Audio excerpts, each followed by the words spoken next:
proste normálne tam ľudovo povedané všetky cecky ven, lebo proste inak by to proste bolo, že odtiaľ tam a to by nikoho nezaujímalo, takže má to aj pre mňa svoje nevýhody, že sú tam miesta, ktoré by som aj bola radšej keby, že sú neviditeľné, hej? Že ja som ich napísala, ale není vidno, hej?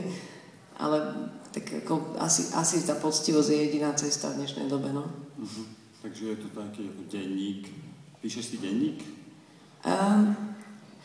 Písala som si denník na Treku, na tom prvom, ktorý za chvíľku aj z neho prečítam. Ale to je asi jediný krát, čo som si písala denník. A tam som si ho písala hlavne preto, že mi bola zima a laptop som používala na kúrenie v tých horských ubytovniach, Himalájach a on sa prehrieval, lebo to bol taký šitný laptop a proste som si hovorila, že tak to je úplne úžasné, že proste ja si otvorím laptop, on kúri, tak už ako daň za to teplo niečo napíšem. A vtedy som ešte nevedela, aké budú plány s tými denníkmi. Ďaká Bohu za ne, že proste ešte ten kúsok kreativity vo mne vtedy bol, lebo proste potom sa z nich pekne dalo cúcať všade do článkov, do cestopisov, potom do knihy, proste to bola bezodná studňa, do ktorej čím ja som do nej načierala, tým bola hlbšia a hlbšia. Som mala pocit, že tie denníky niekto dopisuje, akože ešte v priebehu času, hej.